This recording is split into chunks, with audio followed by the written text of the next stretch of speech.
pasa que la guita del Fondo Monetario Internacional, el préstamo, el nuevo préstamo que tomó el gobierno libertario por 12.000 millones de dólares, el destino de esos fondos eran para sanear y fortalecer el Banco Central. Estoy repitiendo exactamente la explicación del gobierno. Que no era deuda. Exactamente. ¿Por qué? Porque lo que hacía con esa plata era rescatar unos papelitos que se llaman letras intransferibles, que desde el 2010 los sucesivos gobiernos le daban al Banco Central a cambio de dólares. Esto es lo que se conoce como la famosa deuda intrasector público.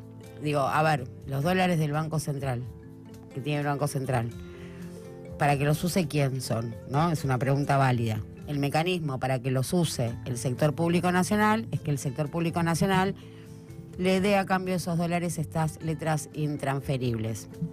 Así fue como se pagó el crédito con el Fondo Monetario Internacional que pagó Néstor Kirchner, utilizando estas letras intransferibles. Esas letras intransferibles no tienen valor de mercado porque no es que el Banco Central no tiene mercado secundario, o sea, no tienen cotización. Entonces, tienen un valor nominal, que es lo que se llevaron los gobiernos desde el 2010 a esta parte, y ese valor nominal las ubica por encima de los 70.000 millones de dólares. Si contamos, todos los usos de los dólares que hicieron los sucesivos gobiernos. Este gobierno hizo una evaluación propia de esos papeles, asemejándolos o comparándolos con otros papeles del mercado, y la cifra le dio 24.000 millones de dólares.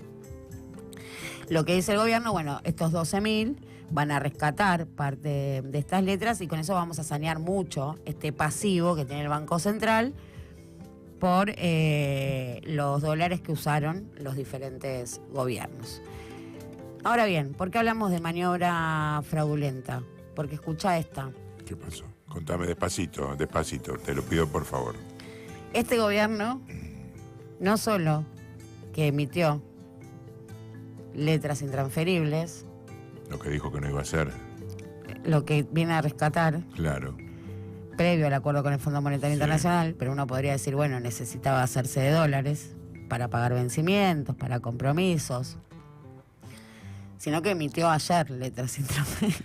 O sea, Ayer. después que dijo que vamos a traer los dólares para poder Ayer. cancelar la deuda que tiene el Banco Central para que estos papeles desaparezcan. Porque los tesoros que Sí. provocaron este agujero, bancos en los distintos gobiernos le provocaron este agujero, enchufándole esos papelitos de colores, yo voy a decir el gobernador, el presidente dijo los papelitos de colores. Ya hay una contradicción entre, por supuesto, y esto viene siendo muy marcado, la consigna de destruir el Banco Central a pasar a fortalecerlo, ¿no? Es muy cuestionable cómo lee él esta deuda intrasector público. Pero sorteando esa discusión que viene caminada en los distintos editoriales y está planteada en la agenda mediática, el dato que pasó bajo el radar es que ayer, luego de haber recibido los 12.000 millones de dólares para sanear los papelitos de colores que tiene el Banco Central, emitió papelitos de colores para el Banco Central. O sea, Esto ya, si hablamos de postdemocracia, de posverdad, yo ya le pondría 4 post, ya estaría en el post del post. Realmente, la cifra es menor, son 23 millones de dólares, esto también hay que decirlo, pero no es importante el quantum acá, en este caso. Lo que es interesante es la maniobra, porque cuando decimos me atrevo a calificar de fraudulenta, es un fraude respecto a lo que vos mismo estás predicando. pero es un además fraude. no hay, no se dijo que se iba a tomar con determinado destino. ¿No está eso dentro de lo firmado con el fondo o estamos diciendo cualquier cosa? Dentro del acuerdo con el fondo, lo cierto es que en el Staff Level Agreement, el Fondo Monetario Internacional, en pos de lo único que le interesa, que es que el gobierno pueda acumular reservas y no se le fuguen estos dólares, que es lo que dejaría al Fondo Monetario Internacional nuevamente en Orsay, en su rol, ¿no? Desnaturalizando su rol, es bastante laxo en términos de la intervención que le permite.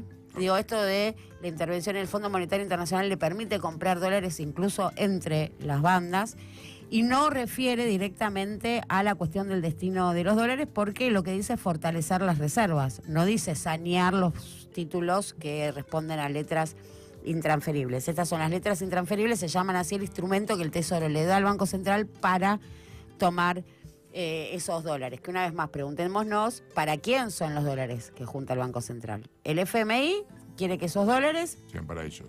Para ellos y para los fondos de inversión que representan a los bonistas, a los inversores privados, al sistema financiero internacional. El FMI es el respaldo del sistema financiero internacional. A nivel local, por supuesto que se los disputan todas las empresas extranjeras presionadas por sus casas matrices que dolarizan activos y también los jugadores locales que también dolarizan activos y tienen este comportamiento sistémico que responde a múltiples razones de sacar la guita y ahorrar afuera. Digo, de hecho, y ahora lo vamos a marcar, esto que nos lo dejamos acá pinchado, fijado en nuestro chat, el tema de cómo los activos de la Argentina están guardados afuera. Lo dejamos fijado. Esos son quienes disputan esos dólares. Y el Tesoro también.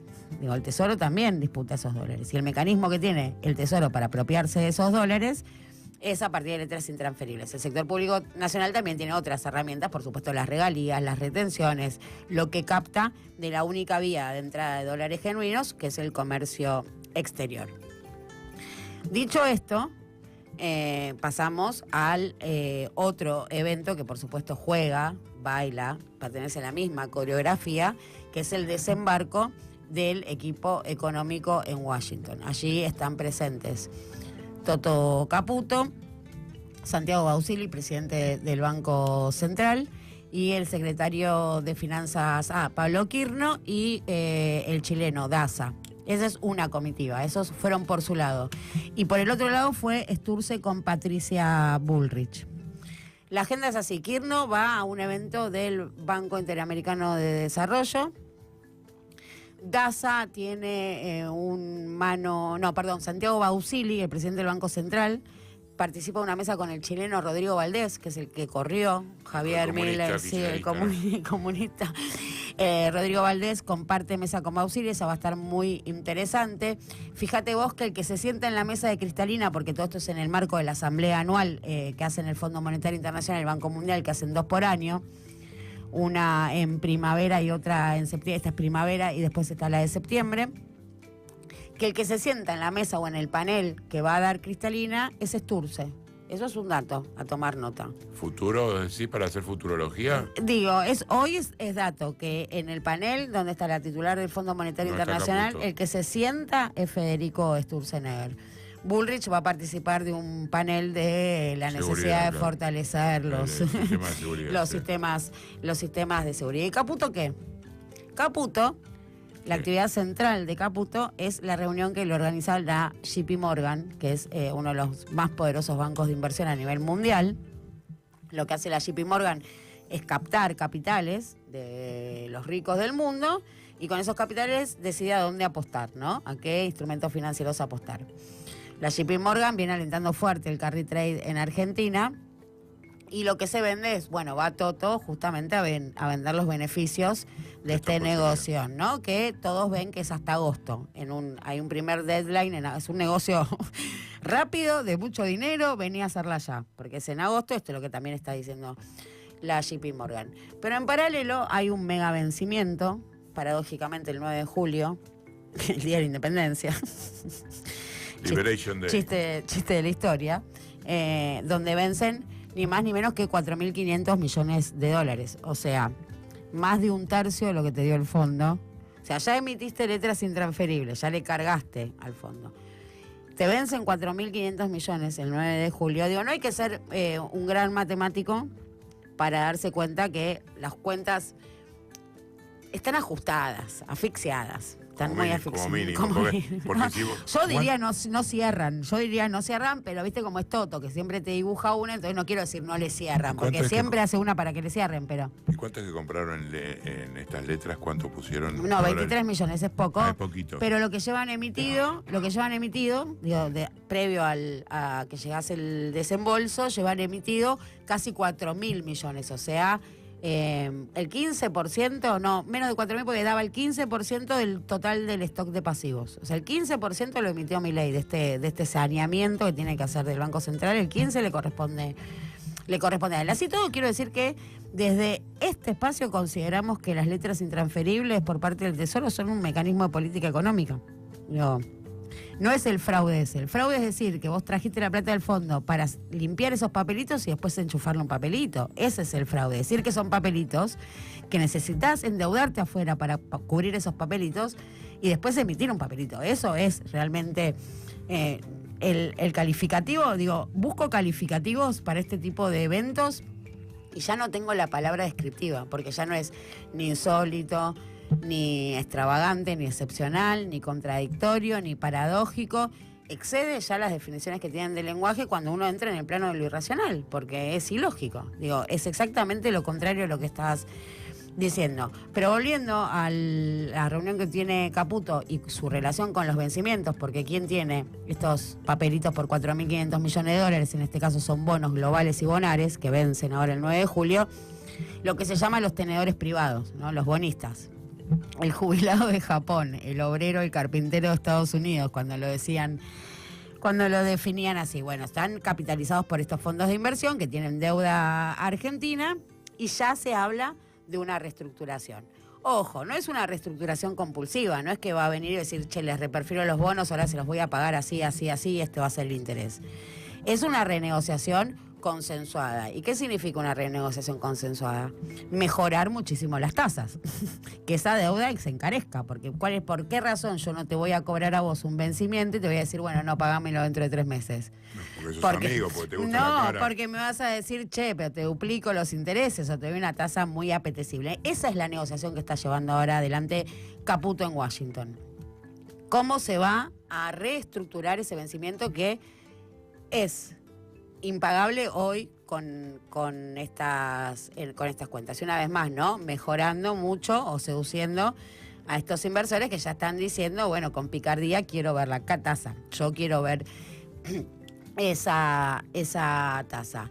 Interesante, ¿no? El tema de la reestructuración y cómo juega ahí, y ahí entendemos por qué el decreto, el famoso decreto que saca Caputo, barriendo con los condicionantes que ponía la ley Martín Guzmán sobre que ninguna reestructuración o renegociación de deuda podía mejorar 3 de las condiciones: tasas, plazos y montos.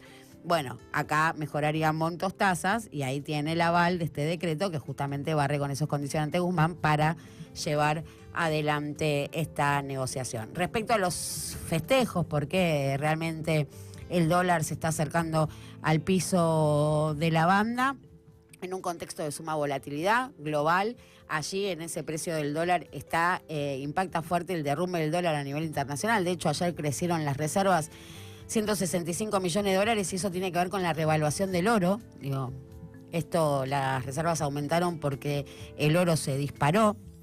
El Banco Central, en lo que va desde el cambio del esquema cambiario, desde que cambió el esquema cambiario no compró ni un solo dólar, y esto enciende algunas alertas porque para cumplir la meta del FMI hay que comprar a razón de 112 millones de dólares por día y lleva comprado 0 porque el gobierno dice voy a comprar solo a 1.000 pesos.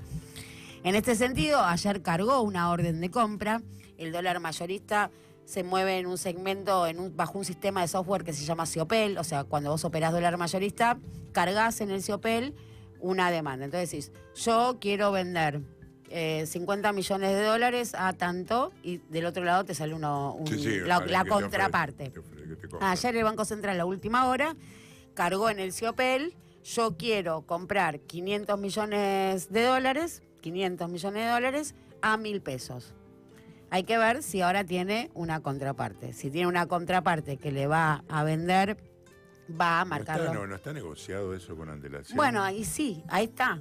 Por supuesto uno puede inferir que no se va a atrever a patear un penal de estas características, donde va a decir, justamente lo tiene cerrado por 500 millones de dólares, con algún tipo de socios, porque no debe haber un solo jugador que le vaya a vender esos 500 palos a 1.000 para mostrar justamente el éxito, ¿no?, de su política cambiaria. Una política cambiaria que una vez más se desplaza en la dinámica de lo impensado, porque nunca se vio en la historia económica moderna, nunca se vio una devaluación que sostenga el atraso cambiario.